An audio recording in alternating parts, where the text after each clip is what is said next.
beliau kemarin kan cuma coba kawan. Ayo itu kami mau kami bayo no kau bagus tu yo di koyo di kilo yo di apa ini. Kamu kalau mau kalau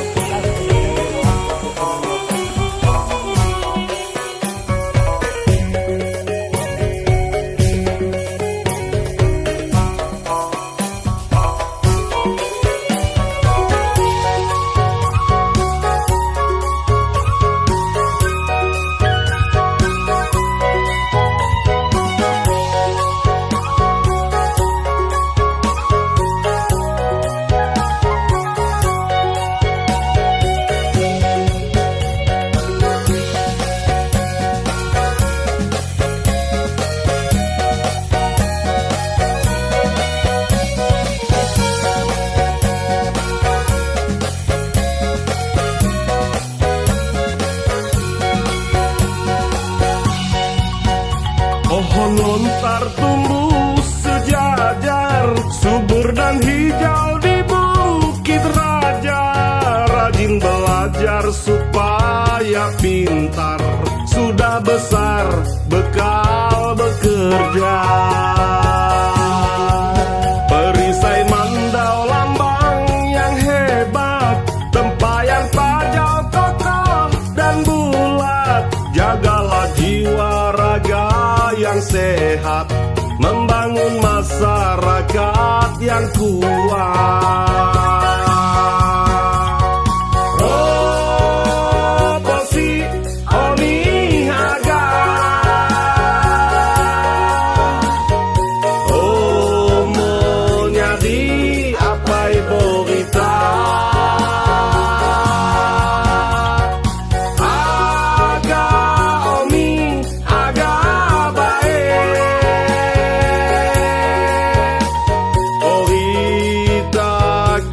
Baik mau nyadi.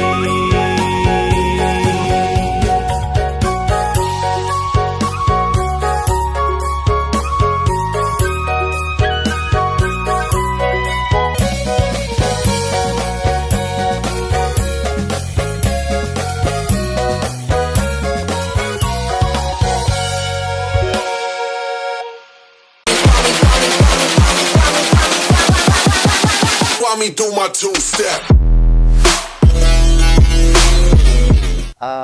Tribuners, mungkin juga ada yang bertanya-tanya, Pak.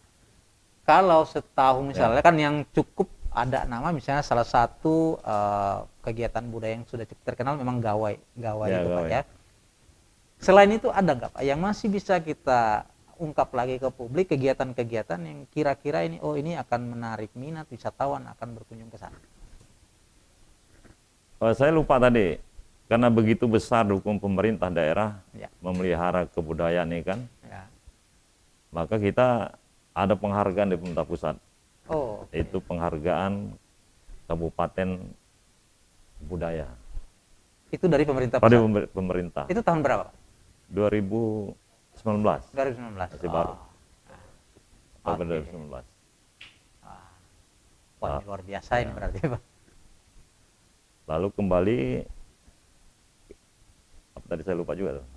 Penghargaan tadi, penghargaan Ya, budaya. penghargaan budaya, kemudian pertanyaan berikutnya saya lupa. Ini tadi, Pak, soal misalnya selain gawai kan masih ada kegiatan-kegiatan lain, misalnya kalau mungkin dari video tadi saya melihat banyak kegiatan yang bisa menarik iya. apa istilahnya minat wisatawan kira-kira gitu. Ya. Kalau gawai ini kan biasanya itu rutinitas tahunan. Itu gawai, Pak, ya. Oke. Tetapi kalau ritual adat yang memang menarik yang ada di kalangan masyarakat Dayak ini banyak, Pak. Oke. Banyak. Ya. Misalnya dia ngumpan buah, karena buah ini mungkin dah sekian tahun ndak mau juga berbuah kan. Itu ada ritual adat, gawainya besar itu. Di Dayak itu di suku Dayak desa tuh besar. Nah, yang lain-lain itu banyak lagi.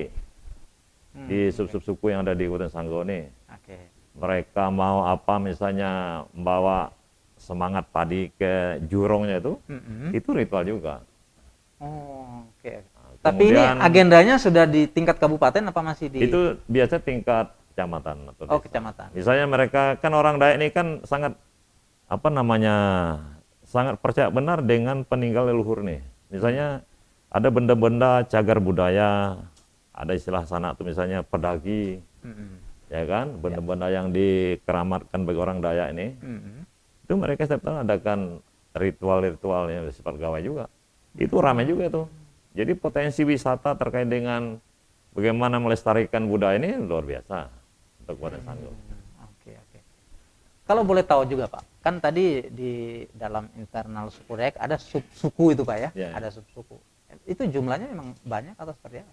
Sangat banyak. Oh, oke. Berkisar, saya lupa persis itu, Mm-mm. tapi untuk Kabupaten Sanggau sekitar 50-an aku udah salah satu. Tapi ini tetap di bawah koordinasi DAD setiap ada kegiatan seperti itu Pak? Ya,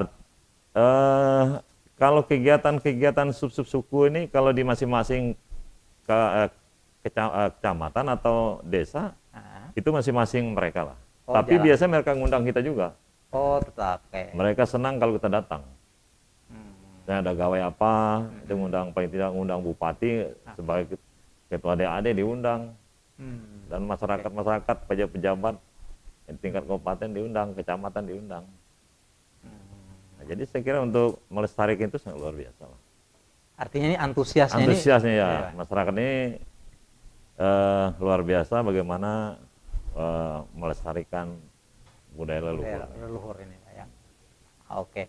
Kita tahu memang Sanggau cukup luas Pak ya, wilayah cukup luas wilayahnya. Hmm. Nah, lantas bagaimana kemudian mengunjungi wilayah-wilayah yang cukup luas ini dengan ragam kegiatan di dalamnya? Itu memang ada agenda rutin atau seperti apa? Kalau untuk pemerintah daerah selama ini memang kita senang juga kalau diundang. Karena dan mereka senang juga mengundang kita. Kalau kita datang senang luar biasa ya. Dan kita tentu menghargai mereka kalau acara-acara yang bersifat adat ini kita paling tidak wakil bupati. Biasa bupati dan wakil. Dan jajaran-jajaran pemerintah daerah. Kita hadir untuk menyemangati mereka agar memang apa yang mereka lakukan itu memang harus kita dukung, support. Karena kita berharap memang kegiatan ini tidak hanya sekedar pada waktu-waktu tertentu hilang bupati yang ini, wakil bupati ini hilang, bupati berikutnya hilang lagi ceritanya. Oh, Kita berharap ada sustainable-nya. oke. Nah, siapapun, suku apapun sebagai pimpinan daerah, kita berharap ya sama. Artinya Tindakannya. eksistensi kegiatan Ya. budaya ini tidak boleh dihilangkan, tapi tetap aja muncul. gitu, Pak. Ya, artinya mau suku apapun dia sebagai bupati di Kabupaten Sanggau ini, Oke. karena adat istiadat dan budaya di Sanggau ini kan tidak hanya orang Dayak, Betul. ada Melayunya, ada Jawanya, Ya. ya kan? Ya. Jawa yang terkenal kan G3-nya itu kan, Ya. Nah, itu setiap satu suro tuh. Oh ya, betul. Nah, Padang itu Padang berdendang. Kemudian Melayu itu ada dua, ada Praje, ada Mandi Bedil. Ada lagi tiga malah di Sekayam itu. Oke. Nah, yang suku lain, yang sekarang yang belum memang kita tunggu Batak ke Madura. Udah. Oh, oke. Soalnya udah goal ya. Ya, artinya kan keragaman budaya di sana ini sebenarnya udah luar biasa. Sudah luar biasa ya. Ya. Tinggal bagaimana kita ini menjadi salah satu apa istilahnya, salah satu tontonan menarik kira-kira Ya. gitu Pak ya, dan mendatangkan. Harapan tes itulah. Oke. Artinya untuk memperkenalkan keberagaman ini memang kita harap mereka juga harus berani tampil gitu. Oke. Dan di balik itu tentu kita berharap ya bagaimana menjaga kelestarian ini. Nah itu mungkin yang agak sulit menjaga kelestarian itu. Karena ini Bagaimana Pak? kalau menjaga kelestarian budaya ini pertama sebenarnya tergantung dari suku itu. Kedua pemerintah, dukungan pemerintah. Oh, oke. Nah, sejauh mana suku itu secara generasi ke generasi ini dia mampu memelihara eksistensi itu. Nah, kalau tidak, kan tidak bisa orang lain. Ya, harus Ya, dari kalau Bapak sebagai Bupati Sanggau bisa, Bapak konsen begini, tapi kalau sukunya itu yang melaksanakan tidak mau, ya saya juga. Artinya saling antara dua kutub, antara pemerintah dengan masyarakat adat ini juga harus nyambung. Pemerintah mendorong, dia juga harus menyambut dorongan itu. Sebagai sebuah penghargaan bahwa pemerintah ada perhatian dan masyarakat juga harus Oke. bersemangat bagaimana dia menjaga adat istiadat dan budaya itu. Oke, Tribuners, ini perbincangan sore hari ini cukup menarik. Masih akan kita gali lagi lebih jauh lagi cerita-cerita tentang budaya yang tentu sebagai Ketua Dewan Adat Pak Yohanes Ontot banyak cerita-cerita yang ingin diungkapkan. Oke, baik Bapak. Jadi tadi saya juga menggarisbawahi soal generasi muda ini yang paling penting karena akan turun temurun. Kalau orang-orang tua lama kan pasti masanya selesai, tapi anak-anak muda ini terutama mungkin ada nggak pembagian misalnya di tingkat paling misalnya SD atau SMP atau SMA, ada nggak kegiatan-kegiatan untuk khusus anak-anak seperti atau mungkin umum saja atau SMA gitu atau seperti apa? Kalau secara khusus dia itu enggak juga bisa kita katakan ada secara menyeluruh kan. Ya. Tapi kalau yang bersifat seni itu misalnya itu bisa masuk anak SD ke dalamnya, anak SMP, SMA bahkan mahasiswa kan. Kalau apalagi di tempat di orang Dayak nih kan di sanggar-sanggar itu mahasiswa ya, pelajar SMA, SMP, SD juga ya, tentu SD yang kelas 6 bahkan memang sudah mulai mereka latih yang SD yang di kelas 4 itu sudah ikut juga di sanggar. Ikut juga dah. Kalau di kampung nih Pak, memang udah apa namanya, udah dibuat semangat dia pakai pakaian Dayak nih. Anak kecil ini dibuat ya. Kadang dia ikut tarian juga, tarian khusus juga apa namanya untuk kalangan anak-anak TK, PAUD itu kan. Artinya dengan ciri khas begitu ya, anak-anak bisa mengenal itu tadi Pak. Mengenal dan mungkin mereka semangatnya lebih bersemangat ya kan, karena anak kecil nih kan kalau ditampilkan di berbagai event nih kan senang benar ya. Persoalan dikasih duit nggak kasih duit itu nggak perlu dia. Penting dia tampil, biar dia nunggu sampai jam berapa kan. Gilirannya. Saya pernah tuh Pak, pengalaman saya ikut gawai adik-adik nih sama si camat dulu. Itu sampai jam 3 subuh kita masih nunggu nih. Sampai dah orang udah tiduran tuh. Udah giliran dia, pas giliran dia bangun tuh. Ya, artinya masih bisa juga orang masih menghargai itulah kan. Nah, cuma memang kita sudah robah itu. Jelas sampai jam 3 subuh nih kan tidak efektif ya. Maka sekarang lebih efektif kita jam-jam lomba apa macam tuh. Itu enggak lagi dulu karena kita kan gawai ini kan ada festival. Festival seni dan budaya. Ya itu kalau Pak lihat nanti mudah-mudahan pandemi ini di tahun 2021 enggak lagi boleh Bapak datang. Kita lihat tampilannya kan tingkat opat ini luar biasa. Setahu saya dari hasil dari hasil cerita orang Kabupaten Sanggau ini luar biasa. Luar biasa. Saya enggak ngaku bagus lah. Tapi cerita-cerita orang dari luar kan. Gawai yang terbaik ini memang di Sanggau. Tapi mungkin kemarin karena COVID ya. COVID kita tidak laksanakan. Mudah-mudahan di 2021 mungkin itu bisa ya Pak. Nah, kemarin kita laksanakan hanya yang bersifat ritual saja. Tetap kita laksanakan ritual sederhana. Ngangkat semangat padi ke jurong itu.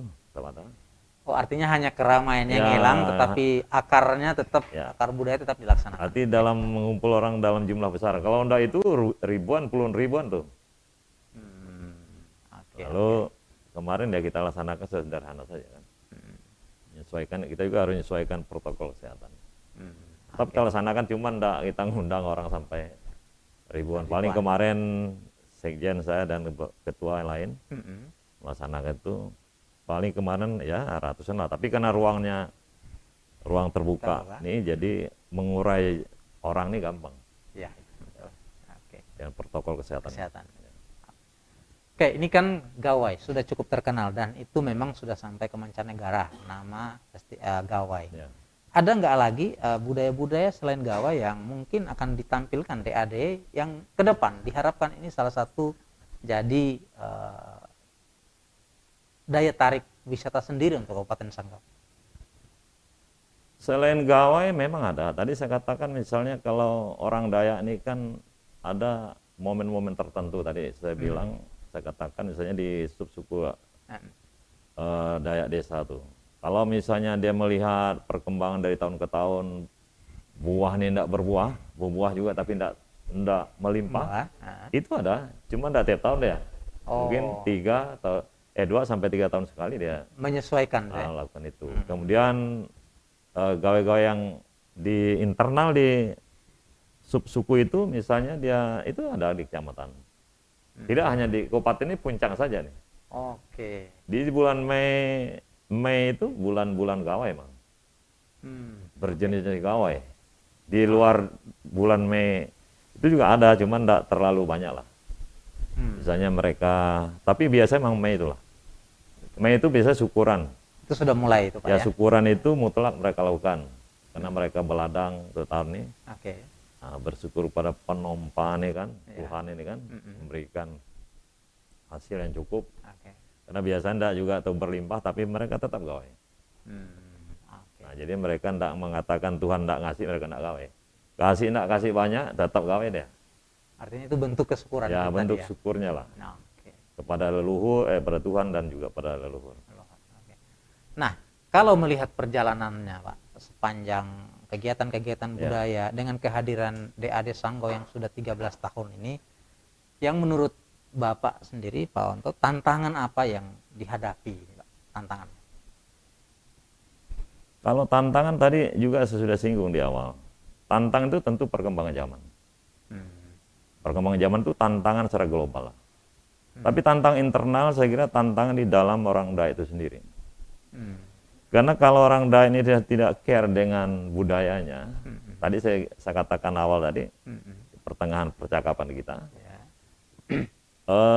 keberadaan budaya itu tergantung dari suku itu sendiri. Dia tantangan apa saja. Tapi kalau dia memang care, peduli dengan peninggalan leluhurnya, mau seperti apa juga, tetap dia ada. Nah, memang kita paham betul, tidak semua adat istiadat dan budaya ini di kalangan orang Dayak ini sampai hari ini utuh, tidak.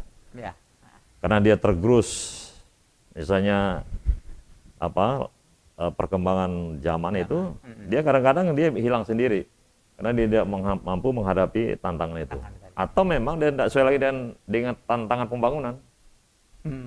Contoh misalnya, dulu adat orang Dayak ini tidak boleh, kalau bukan resmi itu istrinya atau anaknya atau adiknya, itu tidak boleh kemana-mana, tidak boleh berkunjung ke tempat orang, nginap itu tidak boleh.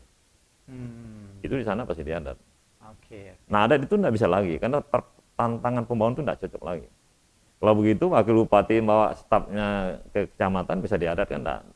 Nanti tidak jalan tuh roda pemerintahan itu kan. Nah, sekarang ada pelonggaran di situ, maka orang boleh bupati bawa stafnya, boleh dia berjoget dan stafnya, boleh dia mandi dalam satu tepianan tuh.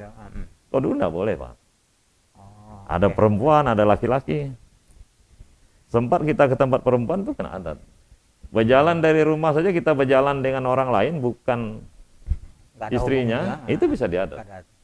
Nah, kalau hari ini masih kita pertahankan, itu enggak sesuai lagi. Itu akan menghambat perkembangan pembangunan. Nah, sepanjang ini masih mendukung, memberikan kontribusi terhadap pembangunan, itu tetap kita pertahankan. Masih sangat banyak yang mendukung program-program pemerintah terkait dengan adat budaya orang masyarakat adat Dayak. Ini kan artinya tantangan DAD ini cukup besar juga Pak ya. Sebagai lembaga yang besar saya kira cukup berat. Artinya kalau memang lembaga ini merupakan lembaga yang mampu memayungi semua lembaga-lembaga yang ada di bawah, biasa sampai hari ini seperti itu. Maka sebagai lembaga yang tertinggi tingkat kabupaten, kita harus mampu memayungi di bawah. Karena kita secara berjenjang, persoalan-persoalan yang ada di bawah, itu secara berjenjang.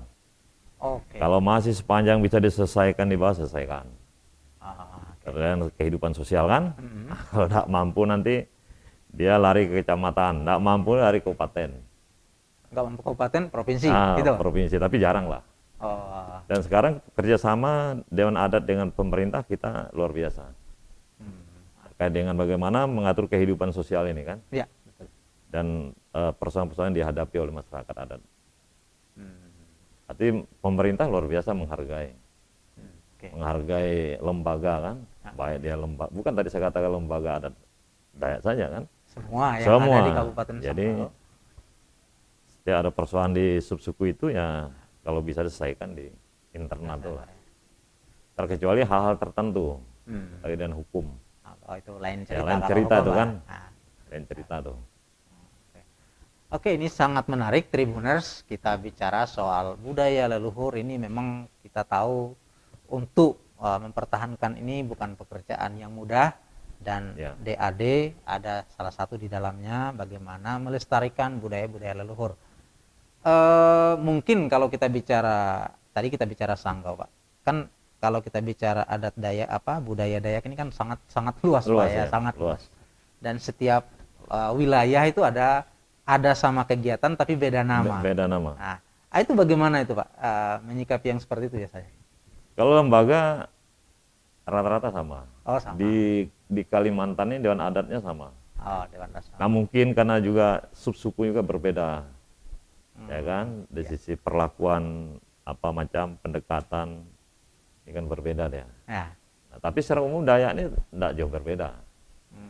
Kalau Dayak ini tidak jauh berbeda. Artinya hukum atau adat ini merupakan panglimanya. Dimanapun dia berada. Artinya mau di Sanggau, mau Mau di- Kapuas Hulu ya, atau nggak masalah. Kalau dia salah, ya sisi sosial masa adat Dayak, ya ini selesaikan masalah adat. Tidak ada masalah deh. Wah, ini luar biasa ini, Pak. Masalah. Oke. Mungkin kita bicara ke depan, Pak. Program-program dari DAD. Ya. Ada nggak misalnya sesuatu yang akan dilaksanakan selain gawai atau kegiatan lain untuk bagaimana melestarikan budaya-budaya leluhur kita ini? Ada nggak kerjaan yang kira-kira mungkin tahun depan atau 2 tahun ke depan atau 3 tahun ke depan? Kalau program untuk DAD ini kan sebenarnya banyak sebenarnya. Oh, oke. Sangat banyak kan? Ya. Ya, program-program pertama tentu terkait dengan program melestarikan adat ini. Ya. Maka support dari pemerintah dan tentu secara keuangan pemerintah dan tentu yang lembaga kita DAD yang juga memang harus turun ke lapangan langsung. Terhadap program bagaimana kita misalnya melestarikan itu di masing-masing kecamatan. Ada penyuluhan-penyuluhan karena kita orang Dayak juga harus mengerti juga dengan hukum-hukum yang lain. Oh, oke. Ya kan, sosialisasi dan program pemerintah, kita membantu juga pemerintah. Di lembaga ini dia juga membantu bagaimana kita bekerjasama dengan pemerintah untuk menyampaikan pesan-pesan pemerintah ini kepada masyarakat adat kita. Oh, Nah, program-program yang lain juga banyak. Tapi memang ini sangat tergantung wanikironya kan, oh ya, betul. Itu anggaran juga kita. penting, ya. Nah, itu penting. Karena program kita banyak dan didukung dengan itu juga susah. Dengan anggaran ya. Anggaran Tapi kan itu. tadi Pemda kan cukup konsen juga, Pak, ya, Ya. memberi dukungan tadi. Arti pembinaan itu kita selalu lakukan. Masalah adat Dayak nih.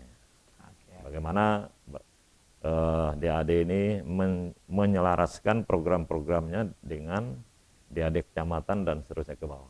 Dari tingkat bawah Dari sampai bawah ke bawah. atas itu ya. Sehingga harus. ini ada sustainable sebuah program, ada feedbacknya juga dari bawah ke atas dan sebaliknya. Jadi dia tidak berdiri secara parsial kan, Iya, ya, betul. ya komunikasinya tetap kita berjalan.